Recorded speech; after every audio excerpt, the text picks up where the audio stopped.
Right Honourable Speaker, in the past couple of days, we have been grappling with some challenges as Parliament, and I'm glad that as Parliament we have taken a stand to be what we truly are within the law. That is a people-centered Parliament, speaking out for people whose rights are being violated.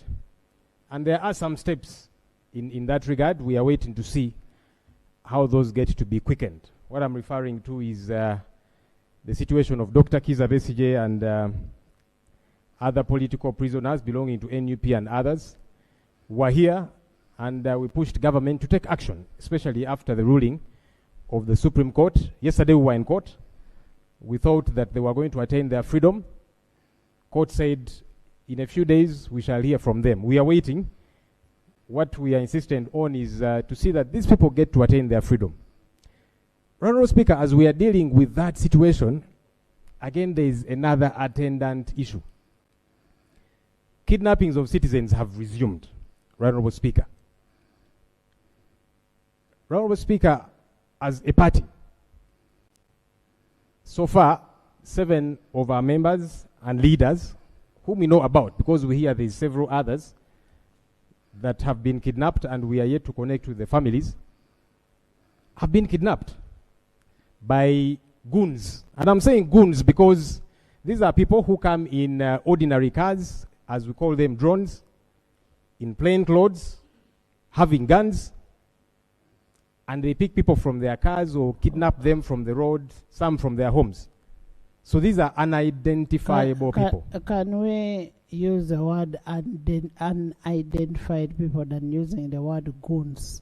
Because if they are goons, then why would the government really look on true issues of goons?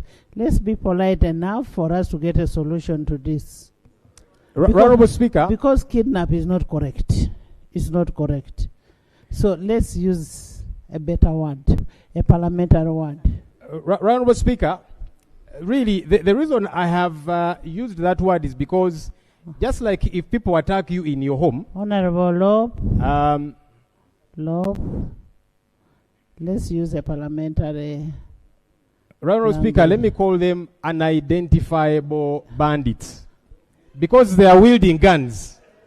Yeah, but somebody who comes in plain clothes and they have a gun, they've not identified themselves. I'll not use the word goons, okay, but I'll use the word bandit. Because bandits are people who roam around with guns and you cannot identify them. If you find a police officer with a gun, that's different. If you find an army officer with a gun, that's different. It could be a CID operative in plain clothes and they identify themselves as such, that's different. But somebody who is wielding a gun, I honestly don't know. Maybe government will help us understand. So can you remove the word goons? I've replaced the word goons with unidentifiable bandits, especially because they are wielding guns. If government, right, Honourable Speaker, if government comes and owns up and says these are our police officers or security officers, I will come here and I'll withdraw that word and I'll say, okay, so government, since your people are the ones who kidnapped these fellows, where are they? And Honourable Speaker, that's the question I'm putting to government. Where are these people? Honourable Speaker, on Sunday. Honourable Senyonyi. Yes, right, Honourable Speaker. Leader of opposition. You're being generic that people are being kidnapped. Which people are these? Can you give us the names for government to be able to make a follow-up that it was Seungu kidnapped from this place, Anita kidnapped from here, and that kind of thing? Thank you, Right Honourable Speaker. Given that I'm organized, I came very well prepared with the list and I'm going to table them, Right Honourable Speaker. Number 1 is Chinobe Rashid. There is a clarification. No, I don't want the clarification. Madam Honourable colleague, I've not accepted. Clarification is supposed to be allowed. Let me finish. But I've not tabled yet. I have allowed a clarification on the previous submission. Maybe clarification to the Speaker. Me, I have not allowed. Yes. Please sit. Thank you, Madam Speaker. Based on what you've said, can also the Honourable Leader of Opposition try to tell us when these people were kidnapped, did their families actually report to police? Because that's the standard procedure. Possibly then government can take it on from there. Thank you so much, Madam Speaker. Now, what we do, honourable members, what we do, Let the leader of opposition finish submitting, lay the document on paper. I don't know what is the source of the document. Lay it, so then we can ask him, have these people reported the matter to police? Thank you, Right Honorable Speaker. Let me table the names here with their pictures, by the way. Chinobe Rashid was abducted from Nansa Nawakiso. Chiimba Sharif from Mini Price. Nyanzi Fred Sentamu from Wandegea, that's the head of mobilization, NUP. Masi Walukamba, this is the head of the election management committee of NUP. Alex Rovans Rwanyaga is a member of the election management committee of NUP. He was abducted from PG. Rahma Juma, a member of the NUP election management committee, also abducted from PG.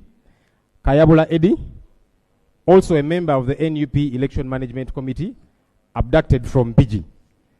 I'm tabling their names and the pictures. Just a clarification. Which Nyanzi is that? Chairman? Chairman Nyanzi. Chairman Nyanzi. Yes, okay. Right Honorable Speaker. That's our chairman. Right Honorable Speaker, a colleague has asked, have these matters been reported to police? Right Honorable Speaker, yesterday, no, you're not the families of these Honorable Lob,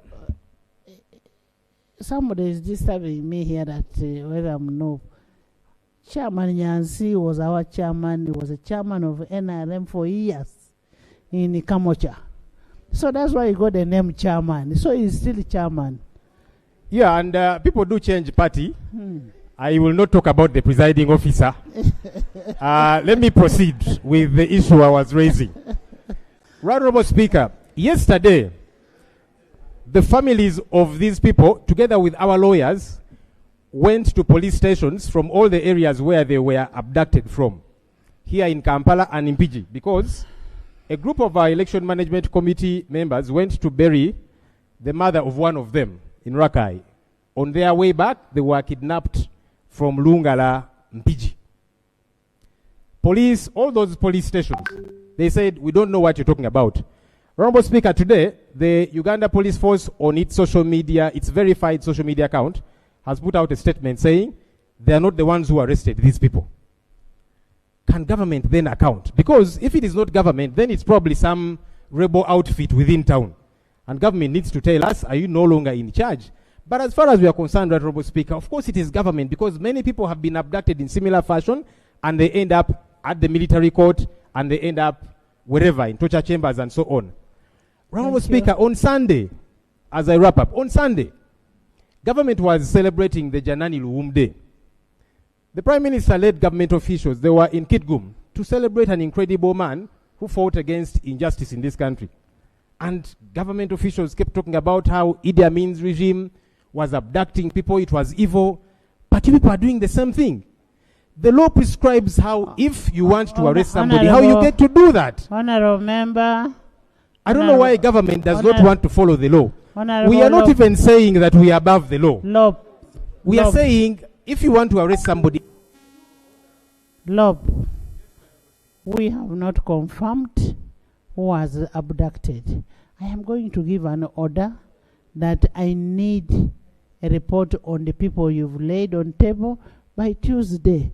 You cannot start saying government has, first of all you said goons. Now you're saying government. Now we don't know who has arrested these people.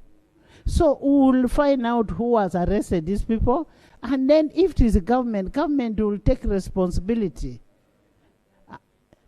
I thank you, Right Honorable Speaker. Honorable, the reason, and I just want to qualify why I am insistent on the fact that... And I am also saying you've brought your case. Leave it to us to investigate. Let me wrap up, Right Honorable Speaker. Honorable Speaker, I would like government to account for these people, because many others have been kidnapped in similar fashion, including members of this House, by the way, on the opposition side and the NRM side, in similar fashion. So government knows where these people are. Who was kidnapped from this House? The Honorable Paul Akamba. He's an NRM member of parliament. He was granted bail by a high court in this country. And within court precincts, he was arrested, kidnapped actually, by similar gun-wielding men in plain clothes, and they took him in a drone. That's one of us. And we are here, right, Honorable Speaker, asking government, There is an where order. is our member? There is an order. It's okay. Madam Speaker, I'm not so sure whether the Honorable Leader of Opposition is in order to keep putting, making allegation after another without any serious evidence against government. Even in your own statement. Honorable Speaker, as we are dealing with that situation, again there is another attendant issue. Kidnappings of citizens have resumed, Honorable Speaker. Honorable Speaker, as a party, so far, 7 of our members and leaders, whom we know about, because we hear there are several others that have been kidnapped and we are yet to connect with the families, have been kidnapped by goons. And I'm saying goons because these are people who come in ordinary cars, as we call them, drones, in plain clothes, having guns, and they pick people from their cars or kidnap them from the road, some from their homes. So these are unidentifiable people.